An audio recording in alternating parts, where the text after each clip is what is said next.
Well, hello everybody, and welcome to this event as part of National Conveyancing Week. My name is Sean Jardine. I'm a solicitor, a non-practicing solicitor, and I, for my sins, was running a law firm. I'm now working with lots of proactive law firms, and one of my main day-to-day jobs in these law firms is trying to get people, including conveyancers, to increase their rates, make more money, have better working lives. One of the questions that I frequently get asked actually is, why is this business called the Big Yellow Penguin? Well, behind me just there, you can see a little book. I'll refer to it later on in the presentation, called Our Iceberg Is Melting. It's a book about change management. It's written by a guy called John Cotter from the Harvard Business School. And I'm a great believer that the legal profession needs to change. I'm a great believer that that change has to happen from law firms. And that book, Our Iceberg Is Melting, is a great book, a fable that helps people change. So when I set up my business, I thought, well, I could set up Sean Jardine Consulting. And in fact, I did do that. I got the certificate through from Companies House. I then thought, I've got to slash my wrists because that name of that business is so boring. And I then the next day had to pay 20 quid to rename the company as the Big Yellow Penguin. Big yellow penguins, yellow penguins do exist. They're just rare. The other reason why it's called Big Yellow Penguin is actually I have stood up at conferences, legal conferences, dressed as a penguin, banging on about our icebergs are melting, banging on about change. And you only have to do that once or twice, and then people seem to remember a lawyer who dresses as a penguin. So that's why the company is called what it is. Right, what do I want to talk to you about? Well, I've got quite a lot to get through today, so I'm going to start with an apology. There's going to be lots of information coming out here. You will have access to these slides. That's great. And then there's some more materials on my website if you want to have a look at that, by all means do. I'd like to thank David Opie, Rob Bold Group for inviting me to do this presentation. Thank you very much, gentlemen. And the contents that I'm going to do are, well, I'm going to talk to you a bit about value-based pricing. What does that mean? I'm going to talk to you about how you create options, etc., why Excel calculators are rubbish, how we should engage with clients, the importance of actually understanding your customer journey and mapping that, and then how to repeat that process. I won't cover, as part of something about value-based pricing and your business, I'm not going to cover your overheads. I'm not going to cover the great resignation, wage demands, inflation, all that stuff that we're going through. And I won't deal with any accounting theory. I will, however, put up a slide next, which is my take on the realization rate, which I know that is quite a common phrase that is bandied around in law firms. Anyway, this is my take on realization rate.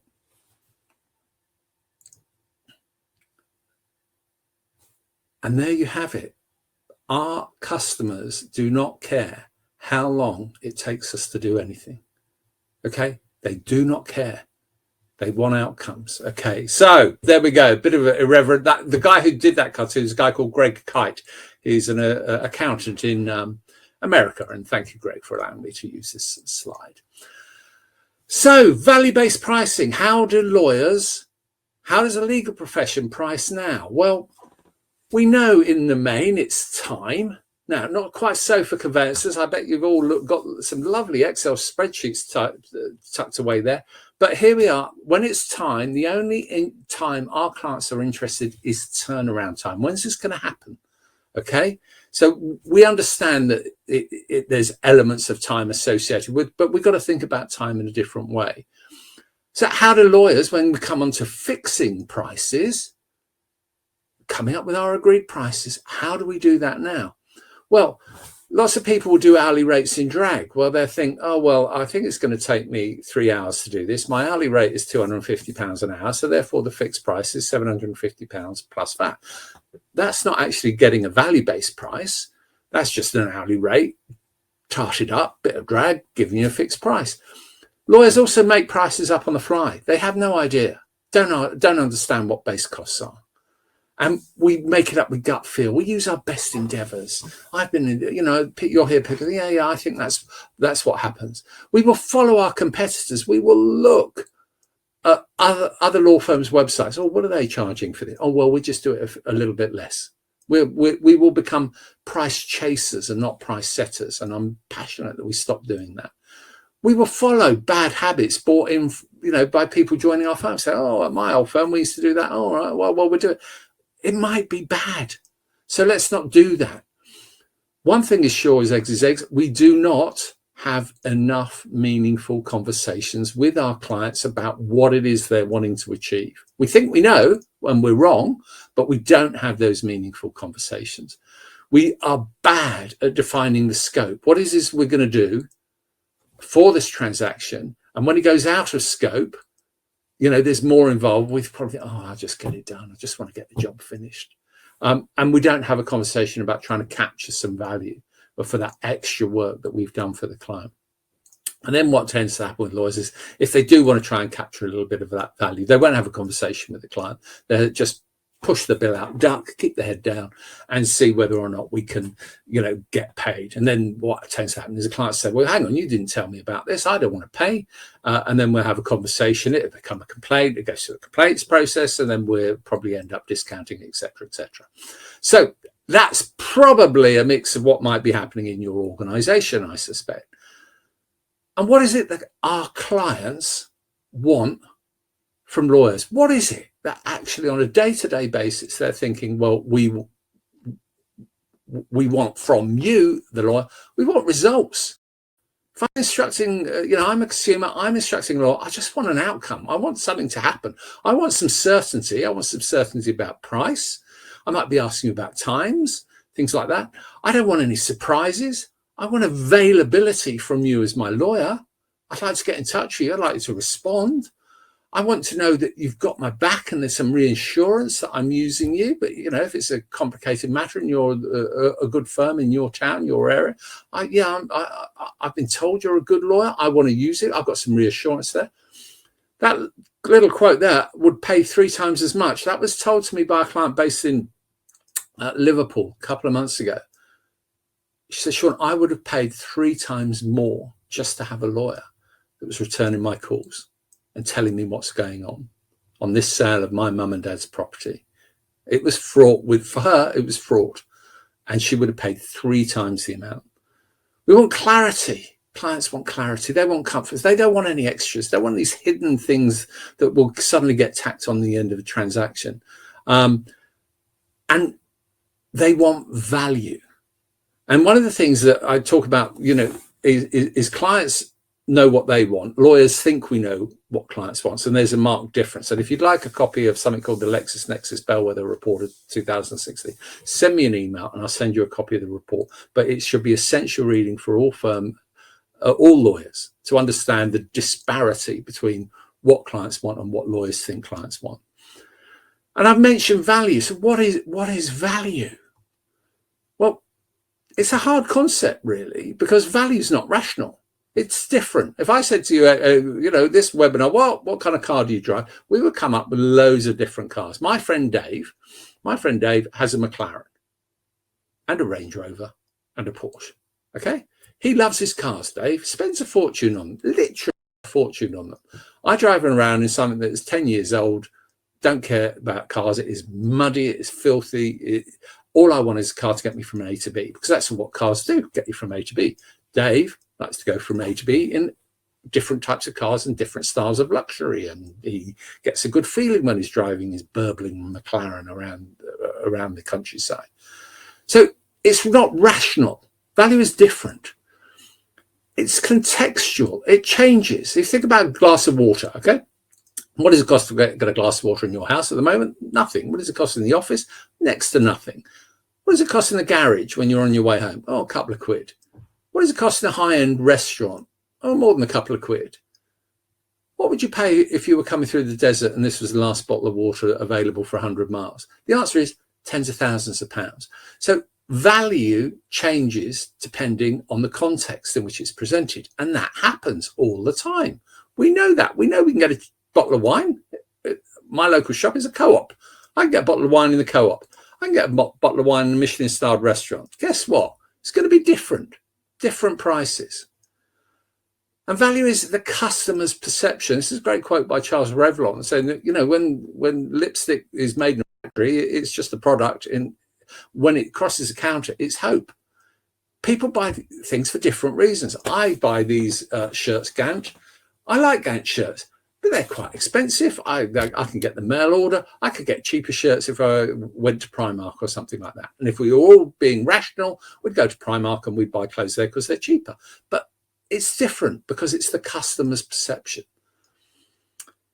And value is a feeling.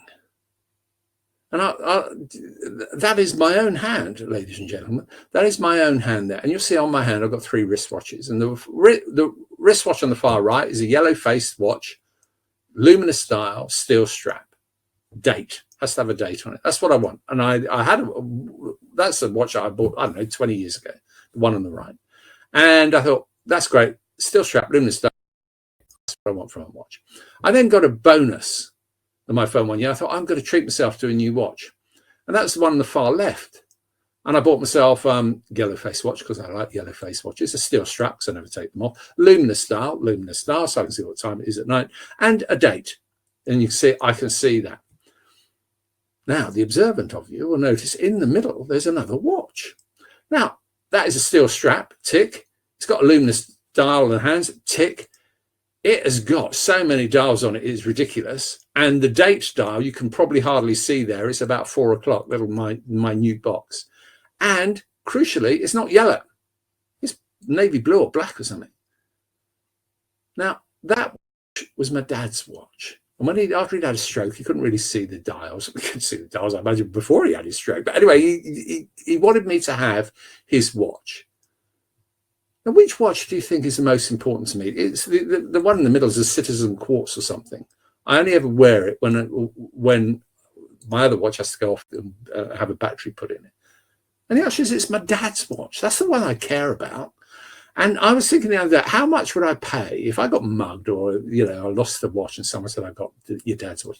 How much would I pay? And the answer is I'd pay thousands to get that watch back, and it's probably worth 20 quid.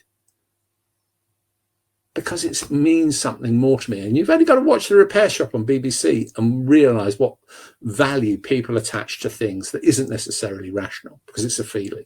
So this is one of the hurdles that we have to overcome when we're thinking about value.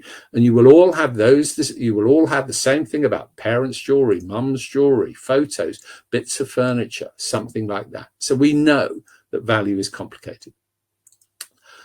So you'll be saying, well, so Sean, what's value-based pricing then? What's all this about? Well, look, it's agreeing a price which is fair. Okay, it's fair to the customer, and it's fair to the firm that have carried out the work and created the value. Or, as I tend to just say, look, it's not the 6 minutes it takes me to give you the answer to a problem. It's the 36 years plus the 6 minutes. Okay, it's trying to capture something between those parameters about what the value is that we as lawyers give to our clients. We've got to get over some common myths, okay? And there'll be a few here I'm sure will resonate with you. One of the myths is all clients are good clients. Do you know what? They're not. They're not at all. And we should be prepared to sack clients, okay? Clients are sometimes in the wrong place with the wrong firm. So we've got to accept that not all clients are good clients. We've got to accept that all clients are not the same, and they shouldn't be treated the same. And yet I've come across some people say, yeah, we've got to give a gold service to every client all the time. No, you haven't, because some clients are awful. Some clients are demanding. Some clients are pains in the backside. So we've got to actually be prepared to say, do you know what? We're going to price clients differently. Some people say you can't give a fixed price as you don't know what's going to happen. Litigators will always say that. Conveyancers, however, have managed to give fixed prices for years. Why? Because you've got an Excel spreadsheet calculated that doesn't usually attach to value other than the purchase or the sale price or something like that, not necessarily any other factors. Some people said, oh, clients don't like fixed prices. They like the hourly rate. Absolute tosh. Clients are ringing around. No, they're not. Not all of them. Some people are coming back to you because you've done a great job for them before and they've come back. They're not ringing around anywhere. Some people might be ringing you because they have been told you have done a good job by one of their friends. Guess what? They're not ringing around everywhere. So let's, disabuse ourselves of this. And that our competitors charge less, so we should drop our prices. I had one meeting with a client the last couple of months saying, oh, cost of living crisis. We think we should lower our prices. What? hang on, salaries are going up, costs are going up, costs of running your office are going up, and you want to cut prices? Nonsense.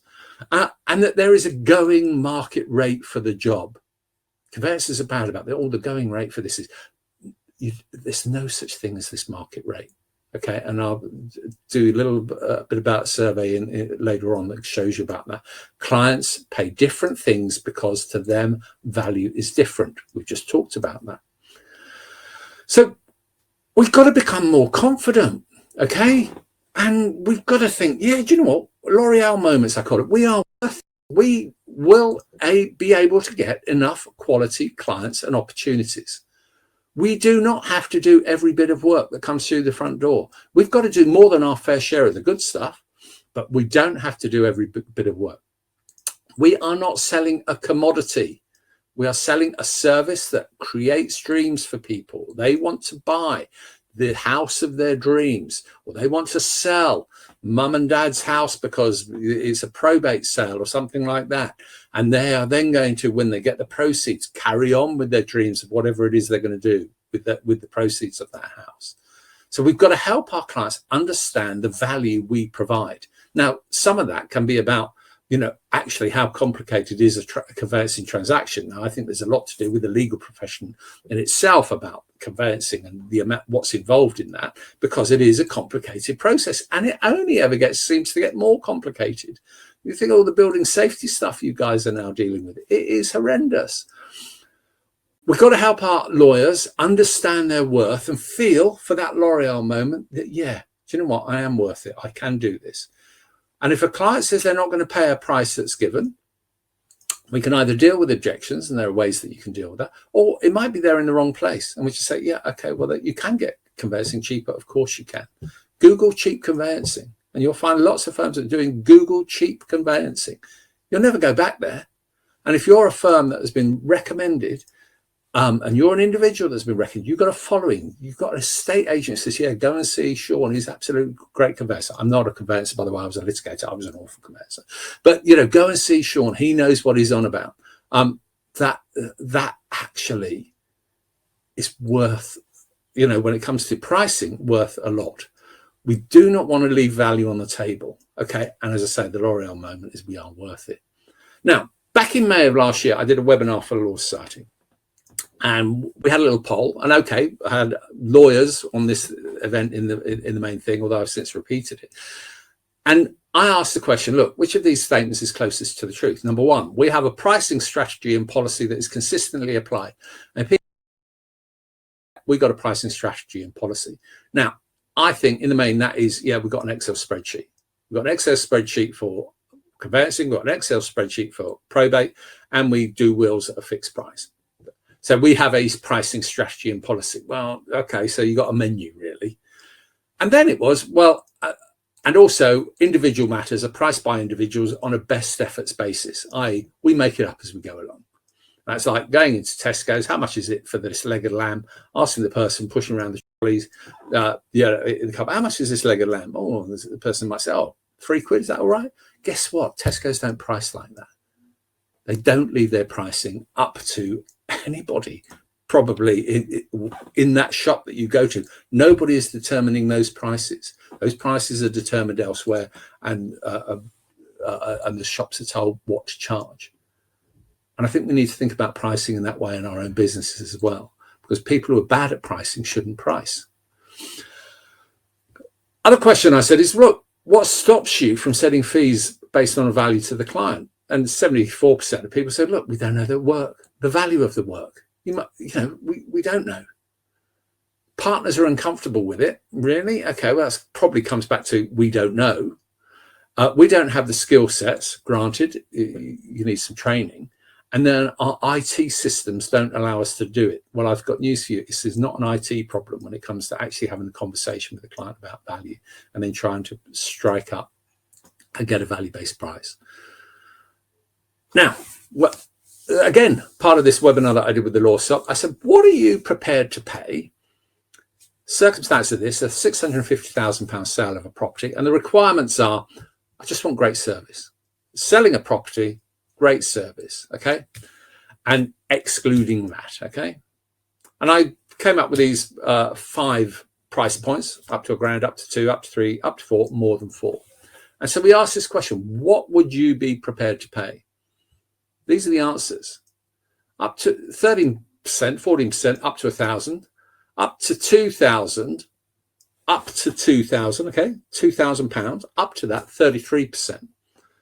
And then you can see up 3,000, 35%, up to 4,000, 7%, and then more than 4,000, 9.2% of people. Remember, there was 130 odd people involved in this call. When I actually approached the number of law firms, guess what? 100% of them charge under £2,000. 84% of people, remember, are prepared to pay £2,000 and above. 100% of law firms would charge under £2,000. Look at some of those numbers. 995, that was for a large Southeast firm with national reach, okay? One of them, East Anglia firm, had £1,100, and the info that came through said, if you've got a voucher code, we can do it cheaper. I didn't have a voucher code. I was thinking, wow, that's a shame I haven't got a voucher code. I could have got it cheaper, and it's only £1,100 anyway. A conveyancing organisation, big shed, 395 quid on a price comparison site. So they're going to be given a part of that margin off to the price comparison site. What does this tell you? A, law firms are underpricing based on what people are prepared to pay. And B, you cannot compete on price. Because if you're a high street practice thinking I'll do a £650,000 sale for £395, you're going to go out of business quite quickly, I would think, on that kind of stuff. Okay, if you're high street practice. So what have we got to do? Now, this in today's Conveyancer last July, have a read.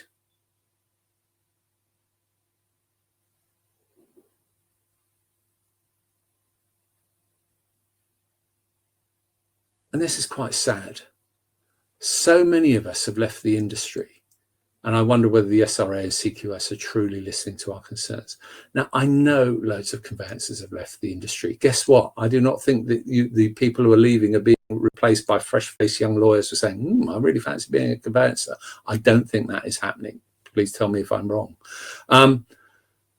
So what happens when there is fewer skill resources, less people able to do the job? What should happen to price? Price should go up. Is it not enough? Or ask yourself in your own firm, what's happening? Probably not happening enough. Okay, so look, we've got a burning platform. We've got an iceberg that is melting. We have got to do something about this. We've got to think about, what is it? A new mindset. We've got to start thinking differently. Okay, we've got to change our business model. We really have to. We've got to start having conversations with customers, okay? We've got to focus on the outcome. What is it we're going to deliver? We're going to deliver you a brilliant service to get you that house of your dreams. We're going to help you with this transaction. We've got a big chain. We know that. But don't worry. Come to us. We can get this done for you. We will provide you with a great level of service. We've got to understand that the value is in our client's eyes, not ours, okay? And customer selection is paramount. Not every client is a customer is the right fit for your firm. So start getting rid of the bad ones, okay? We do not treat all customers equally. We're not going to do that anymore. We want to have a better customer relationship. We get better customer relationships, we're going to get more referrals for doing what we're doing. We can agree different payment terms. We can give clients price choices, gold, silver, bronze. I'm going to come to that in a minute. You can do that. I've seen it. I've done it. I see law firms doing this. And then as a result, we are going to work smarter more, not harder. We're going to have a better work-life balance. And God knows conveyancers have had a tough couple of years, okay, working all the hours that God says. And as a business, we're going to become more profitable. So we can actually pay our people more. We can invest in our businesses more. And we can actually create better businesses going forward. I think lawyers are terrible about what we say. Is what we say relevant? Do you really think clients care whether or not you're qualified or not doing what you're doing? They don't care. They want the outcome. Are you going to deliver me this property? Are you going to be good at doing this transaction for me? They don't care whether people are qualified or not. They want people to do a good job. I'm not saying you employ people who don't know what they're doing, but they don't care about qualifications. They don't care about the number of staff in your office. They don't care about how old your firm is. They don't necessarily care that you're a top 250 law firm, because chances are they don't even know how many law firms exist in the UK anyway. And they don't care about Legal 500 and chambers and stuff like this in the main. Okay. The conversation that they care about is value.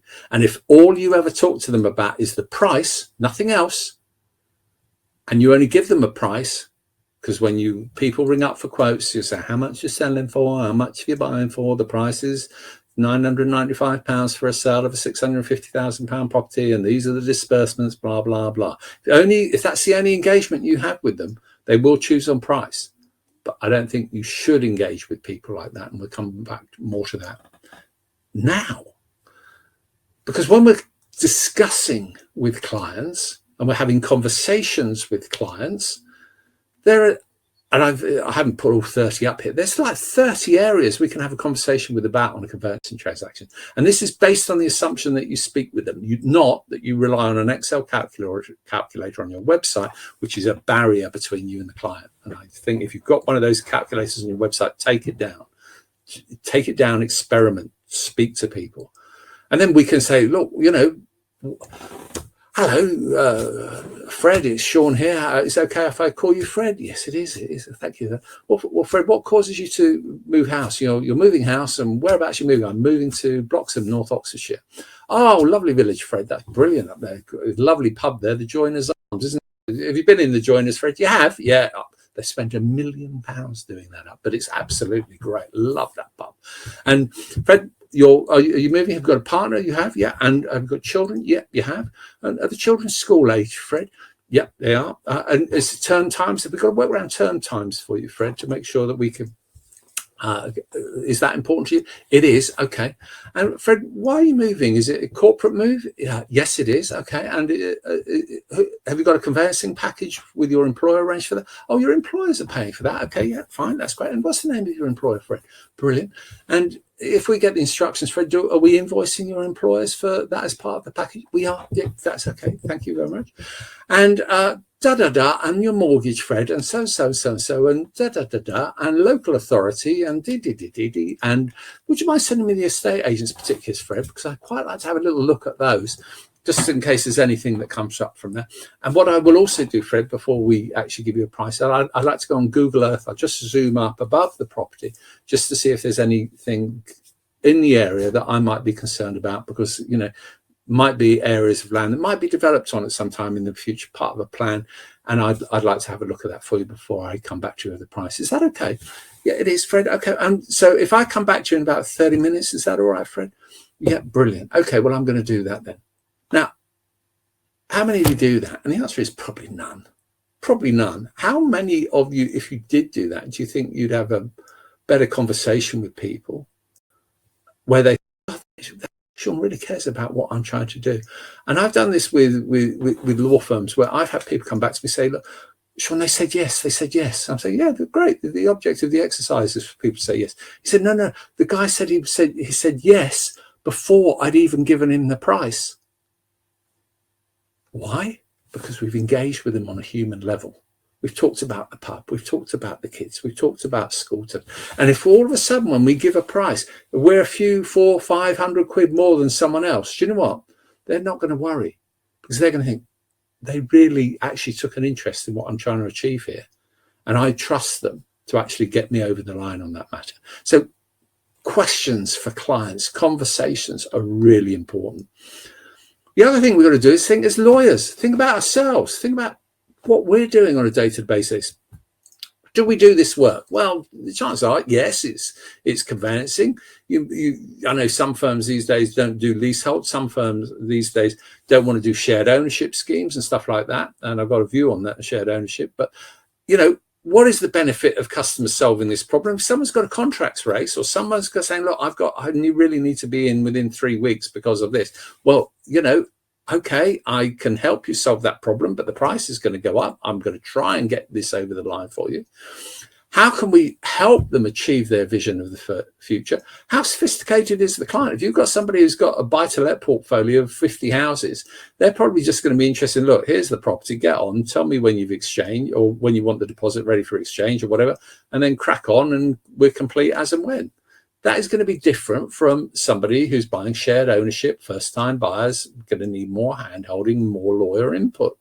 So how sophisticated is customer? How busy are you? How busy are you? Should you be taking on more work? And if you're absolutely rammed and you're working all the hours that God said, maybe you shouldn't. You might be saying, no, I can't take it on based on these prices that we're doing at the moment. What is the customer like? Are they good customers? Do you feel that you've got built up a rapport with them? I had this with doing some work with a law firm over probate stuff where, you know, I'm the extra pairs of eyes on a pricing matter. And the probate calculator said £6,000 to do this work. One of the questions that we asked, how busy are you as a lawyer? And this lawyer said, I'm absolutely busy. On a scale of 1 to 5, how busy are you? I'm a 5. Okay, the price is going to go up because you're busy. Can you delegate this work? No, I can't, Sean. I can't delegate it. 5. Do you like this client? Sean, they're absolute nightmares. They're 3 siblings in my office. They're arguing over the estate. They're arguing over mum's jewelry. Who gets what? I'm going to have 3 conversations over every bit of this on the probate. And mum hasn't even been buried yet. It's going to be a nightmare. Okay, so price is going to go up. Is it going to be complicated? Yeah, it's going to be complicated for all the reasons that I've mentioned with the kids and the multiple interests of it. Okay, price is going to go up. And I said to this one lawyer, okay, what is the price that you'd like to charge then? She said £24,000. I said, fine. Put the price to the client. Put the price to the client. Client came back and said, yes. Guess what? That lawyer then thinks, I'm being paid to deal with all that rubbish. I'm being paid to help those 3 conversations, all of that stuff going through. I'm now being paid to do that. I don't mind doing it because I'm being paid. And it doesn't actually equate to the amount of time that is going to be spent on that. So how did that lawyer get that price? Well, they went through a process, they scored it, and they asked for it. And you will never get a pump fist price unless you ask for it. And so that's one of the things that I'm a great thing. Again, if they're recommended, people are recommended to you because you're a good lawyer, that allows you to actually think, I can charge higher for this amount of work. So what are some of the golden rules on value-based pricing? Well, you price the customer, not the service, okay? Remember, not all clients are good clients. Price them differently. No one prices their own work, including partners. 2 pairs of eyes on every price. Why do you think barristers have got clerks? Why have footballers and actors got agents? And the answer is those people can get a better price for their person's work than they would themselves if they negotiated it. Okay, so no one prices their own work, not even partners. People who are bad at pricing should not price work. Not, you know, might be a brilliant lawyer, but very bad, have low confidence when it comes to pricing. Well, price the work. Someone else prices it, gives the lawyer the transaction to do. They do a great job on the transaction. We look at creating customer choices, versions, gold, silver, bronze, tin. I've seen a tin on a conveyancing matter, or good, better, best. Be creative about 3 versions. We like choice. Every time we go to a restaurant, given a wine list, we've got a choice. Well, are we going to buy the house white, or are we going to push the boat out and have a bottle of Burgundy or a bottle of champagne or something? It depends based on what we're doing, but we like to have that choice. Go to a car wash. We have a choice of what we're going to have. We have our mobile phone contracts. What are the choice of the packages we want? We like that choice. I'm saying let's create choices for customers when it comes to conveyancing. We can create options. We can scope out what it is good we're going to do, what we're not going to do.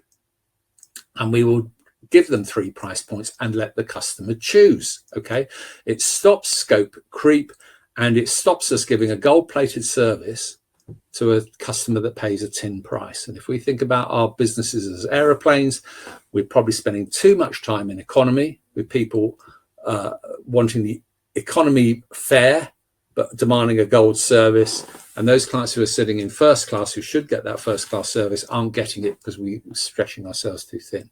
So think of ourselves as an aeroplane, and let's start delivering service like that.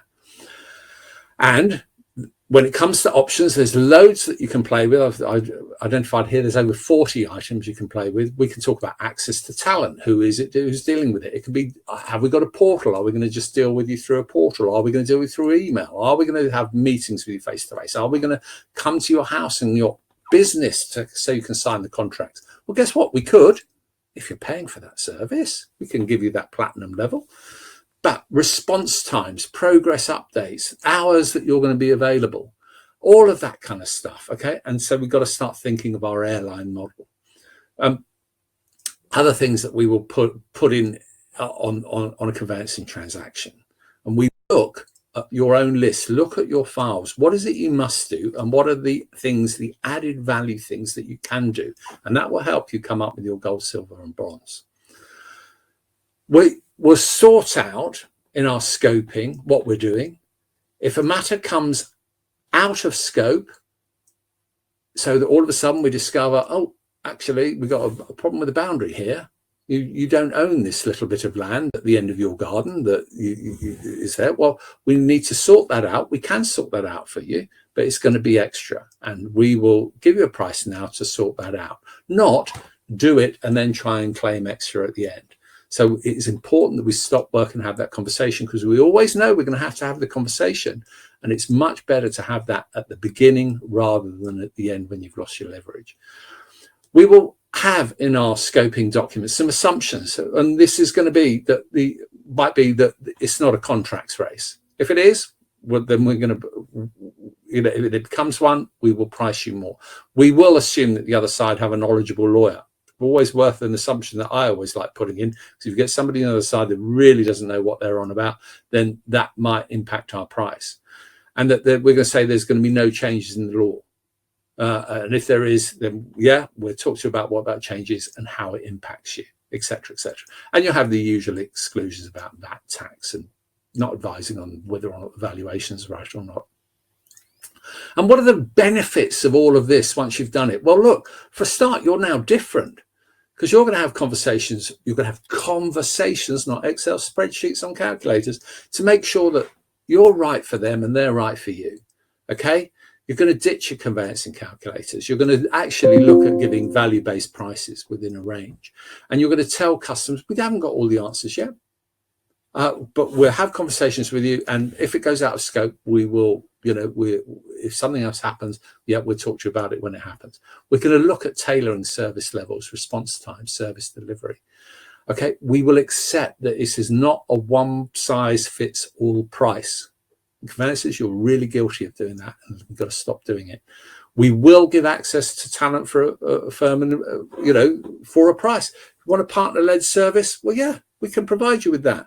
But we might have a really brilliant newly qualified person down here, but you want to pay a partner rate? Yep, great. A newly qualified rate down here, whatever. So we jiggle it to make sure that we actually use all of our resources in our business.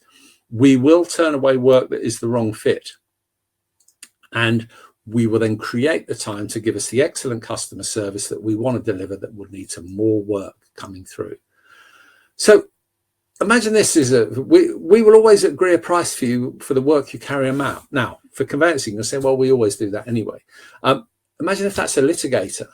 Imagine if that's a matrimonial. It's a differentiator to say, we will always agree a price with you. You will never get a bill that you haven't previously authorized. You do that stuff, your profits increase, your debtors will reduce, your cash flow improves. You get clearer bill forecasting. Teams will act as teams. There's no hoarding of work. Team morale improves. Really important we get morale improving. We want to attract proactive lawyers who come to us as part of this team ethos that we have. It might be team bonuses and things like that. We can motivate and reward lawyers who overperform, and we can reward on results. What's in it for individual lawyers? Well, clients are always pre-authorizing our fees. We've got that competitive advantage. We're going to act for clients who value what we do. We're going to sack our rubbish clients. We can avoid sending lengthy engagement packs. You can slim these down quite quickly. We get fewer complaints. We avoid bill shock. We get this better work-life balance that we want, less stress, improved mental health, a better confidence and self-esteem. Advantages to the client: predictability and certainty. No extras. Transparency cuts down on the mistrust. No surprises. Reassurance. You're going to pay what you agreed. Because if it's, as I say, if all of a sudden we find out that there's a problem with the boundary, or there's a problem with planning or something like that, where they did something, we can rectify that for you, but it's going to cost you more. But we will agree a fee for you for that extra work. And I've been told by one client where I was much more than another firm. And it was the way that we presented our information on a proposal that the managing director said, Sean, yeah, we've decided to go with you because your proposal looks professional, well thought, and gives us confidence. And we were more than the other firm who had just put a letter in with a couple of paragraphs in the letter saying our price is going to be X. So, this is where it comes back to the buy order. That person gave that managing director thought, yeah, give me a bit of confidence there that you really thought about the transaction that we want to achieve. And it wasn't a complicated transaction. Characteristics of successful law firms. Okay, I think that successful law firms are doing something about customer journey mapping. And this is something that I would really encourage you to have a look at. Okay, think about what the transactions are when it comes to engaging with your firm. Google Starbucks customer journey mapping. Have a look on the internet about how they map their customer experiences, and think about what is it that, how do clients come into your firm? What are they told? Who do they speak to? What information are they sent? And if you're a firm with multiple offices, I guarantee you it's going to be a different experience in different office. So have a look at that. Map the journey. Who says what to whom? What documents are created? How is the inquiry followed up? Are even the same prices quoted? I worked with a firm the other day, and again, £650,000 conveyance. I said, how much would we charge? I got 5 prices from the same firm. 5 prices from the same firm. Wow. And there was a 25% difference depending on whose desk it landed on. So let's try and start with some of the basics and get this stuff right. And then how does that journey change if someone emails in or walks into our office, picks up the phone? It comes in as a referral from somebody else saying, Sean, it's Bob in probate here. Can you help this person? How do we deal with that? How do we cross-sell? How do we upsell? And if you're interested, send me an email. I'll send you something called the Professional Services Client Journey 2021. It's where mystery shop lawyers, accountants, IFAs, and estate agents. And lawyers did so badly. It is pitiful. But send me an email. I'll happily send you that report. Something else, if you're interested in reports, I formed a group called the Legal Iconoclast. We did a survey last September, 63 firms globally, where we did a survey and said about our pricing. And I'll happily send you a copy of this report. We asked, if you make no change, what do you expect to happen in your firm's profitability in the next 3 years? Well, some firms are saying, oh, well, we think it'd be static, we think it'd be declined. Some firms said, well, we're going to get an increase of 10 to 30% per annum by not changing what we do. And that's an interesting thing. Well, what is it you are doing then? Now, we asked the same question about pricing strategy, lack of it, 57%, 43%. Remember on the Law Society survey earlier on, it was 39, 61 or something. So it's pretty much that same stat. But when we looked at the firms that growth, only 7% of them charged by the billable hour. 46% of them will charge fixed fees. Bit of a hybrid, and 34% on value known to the client. What are the other differences? 90% of them ask, what does success look like for you for a client? What is it you're trying to achieve? What does a good service look like for you? Have we got a clear business development and positioning strategy about our brand? 100% of those proactive firms have. Have you? Have you got a clear pricing strategy and vision? 100% of the successful firms have. How many of them ask for their client for the expectations? What did you expect from me on this transaction here? 100% of them ask that question. And how many of them agree clear service standards with the client? High 80s there, about what is it you want from us. So let's find out what your service expectations are, because if they're so high that we can't achieve them, I want to know.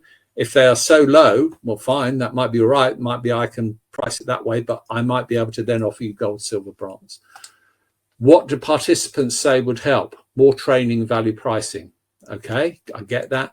More data and from information systems, getting client feedback, consistent pricing policy, moving pricing decisions from, that should say, from people who aren't very good at it. Trying to help self-esteem and confidence, really important. Lawyers are bad at this. We fight like tigers for the merits of our clients' matters, but we're really bad when it comes to asking for our own money. We've got to start copying competitive pricing, race to the bottom, stop it now. We've got to start saying we're a price setter. Actually, yeah, we are going to be more expensive than people down the road. That's fine. That's going to be our position. And we've got to reduce and stop using the billable hour so that we can actually have conversations about value and pricing, etc. When it comes to your management teams, okay, here's a very brief to-do list. It's got to be a strategy. It's got to be a strategic objective to take some action. You've got to do something, and you've got to do it now. Our iceberg is melting, okay? We've got to get some help. If you don't know how to do it, that's fine. Get some help. We've got to train and ingrain our people. We've got to get this as a change of culture. We've got to accept that value pricing is an art, not a science. We will get it wrong. We will get it wrong at times. And do you know what? That's okay. Because if we pitch for something and we going for a pump fist price and we don't get it, that's okay. Next time we'll learn more from it. But we know in organizations, you ask your head of finance, how much a year do you write off from work that you've done and billed for and write off? Chances are it's between 10 and 20% of your turnover. And that can equate to millions. Okay, so it's okay for us to get it wrong if we're pricing and we make a few mistakes along the way. Okay, we've got to say that we learn from those errors. There are no repercussions. And we learn to deal with price objections and how we might handle that. And we don't worry if we lose some work, okay? That is really important. And troops need to hear that from the management. I won't work with clients unless the managing partner is in this office and says, yeah, it's okay for us to do this as a pilot and there are going to be no repercussions for getting anything wrong. We will also take calculators off your websites. Please do that. Have a conversation with people. We will look at creating versions, gold, silver, bronze, good, better, best, whatever you want to call it, of a service on your website. And we're going to start having conversations, working out what those are, little crib sheets, contact lists, etc. One of my clients that I'm working with at the moment, it's even got in square brackets, at this point, show some empathy, and let's do it. Let's train people. We know that big customer services organizations put their staff through lots of training about how to deal with people and have conversations. How much do we do that as lawyers? Not enough is the answer. Okay, we will look at developing our new products. We will look to create pilot groups for this, and we will look and sound different, because then actually you're going to look and sound different and you're going to actually get recommendations based on that. Now, I said this is a strategic change management plan. There's the book, Our Iceberg Is Melting, John Cotter, Harvard Business School. I don't believe in reinventing wheels, okay? Perfect for lawyers. It's an hour and a quarter read. It's big pictures. It's got pictures of penguins in it. And it's a fable about penguins and their iceberg. Look at the front cover. That's Fred with the briefcase. One of the penguins has even got a briefcase. Lawyers can identify with that. Great book. Read it. It's about implementing change. I'm doing a change management masterclass for law firm leaders in Oxfordshire, 25th, 26th April. If anybody's interested, details on my website, please come along. I've also developed something called the 8P point plan, okay? And it's a methodology based around Cotter's principles about how you can do change management or value-based pricing in a law firm. I haven't got time to deal with that today, but if anyone wants a conversation, please get in touch with me afterwards. Happily do that. But there are 8 steps towards this change about creating that change and embedding it within your organization. What are the challenges? And there are many, okay? Challenges in making this stuff happen are leaders leading. Leaders leading. Now, leaders aren't always people on your management board. Leaders can come from different parts of the organization, but somebody's got to say, do you know what? I think we should do this. I want to do this. I want to change the way we are acting. And it might come from somebody, further down an organization. Well, let's have a conversation about how we're going to do this as a project. It's got to become a strategic decision to do this. Really important. As part of our firm strategy, we are going to look seriously at our pricing. not we're just going to carry bumbling along, next stamp duty holiday, hope that we get through it. You know, when we'll have that last minute panic, so of all the properties, etc. Other challenges are the partners and heads of department remaining in the tent, staying with the program, not undermining the program. That's really, really important. So board level, partnership level, got to agree that we're all in this together and we're going to do this. Unlearning what we have done for years is hard. Okay, this is how we've always done it. We're comfortable with the way we've always done it, and we've got to do it a different way. That's hard. Okay, there will be hindering thoughts as we go along, and we need to anticipate those and be prepared for them. And the same questions come up all the time in relation to this, working with lawyers. We've got to start being prepared to speak with our clients about money and our pricing. And people don't like to do that. They don't. But you know, we're British. We're a bit worried about that, having that conversation. One of my clients I work with, Wills Trust and Probate team, we had this. I said this thing about we're British. We've got to get used to talking about pricings. And this little voice popped up from a Teams meeting with about 15 people on it. And this young lady said, "I have no problems talking about prices. I have no problems talking about money. But then again, I'm Polish." And there's a Polish national, now UK lawyer, absolutely got value-based pricing in a nutshell. High levels of self-esteem. Her L'Oreal I'm worth it scale was off the chart. So, you know, we've got to get better about this and doing this, okay? We've got to get better at client selection, saying no to work, turning work away, okay? If we're thinking about, I mentioned shared ownership schemes. Shared ownership schemes, we should charge a lot more money than we currently do. Why? It's complicated. Takes longer. We don't like doing them anyway, if we're honest. And I've had these conversations with people saying, well, look, if you could charge 4,000, would you do them? Oh, yeah, I'll do them for 4,000. Would you ask for 4,000?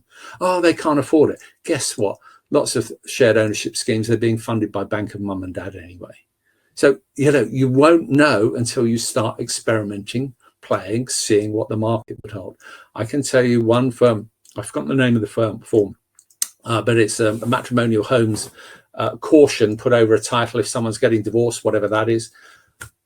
What do you charge? What do you charge to fill in that form at the end of it to get that caution? I can tell you one firm I've worked with now charges £690 to fill that form in. I imagine there's a few of you quite surprised with that. And the answer is, when people come up and say, look, I want to get that done. Yeah, we can do that. We can do that for you today. But it's £690. Yeah, do it. I want him off the title. Do it today. So how do they get that? They ask for it. Started off for about 120 quid. Top price now, 690. So it can happen. It can happen if we're brave enough to do it. And if we're going to say, well, yeah, we will drop everything and do that for you today. We will do that for you, but there's a cost involved in that. We've got to start, monitoring scope creep and scope seep. And if it goes out of scope, start saying, okay, well, we need to charge you more for that, and having those conversations. The sooner you start having those conversations, the easier it will get to have them in the future. But we've got to start doing it. We've got to train our people. We've got to ingrain this new way of dealing with things in our business. And we've got to ask for help. Okay, let's get people in, help us speed up the process to get this work done, because it's done. We've got to create time to plan and implement and train. And at the moment, you've probably got lots of lawyers in your business thinking, I'm too busy at the moment to think and get my head around this. This is where you've got to create that time about what is it we're trying to do, how are we going to do it? Because you will have heard this phrase on millions of occasions, I'm sure, about we're too busy working in the business when we should be working on the business. And when it comes to looking at your pricing strategy, that is working on the business. Let's do something about this. So I would say I haven't got any questions, but this is a recording, so you might indeed well have some questions, but I'm not going to be here when you start having them. But by all means, ping me an email. Please do ping me an email. As you will have gathered, I am passionate about value-based pricing. I am passionate about lawyers getting a better bang for their buck, particularly conveyancers, okay? Because it is hard. I realize what you do is hard. You should be paid more for what you are doing. I pay you And the great things about this National Conveyancing Week campaign is trying to raise the level of knowledge about what's going on in the sector, in the industry, and helping you get a better bang for the buck for what you do. Because, you know, hats off to you. You are helping people achieve their dreams. And what I would like you to do is actually start getting rewarded properly for that value that you create.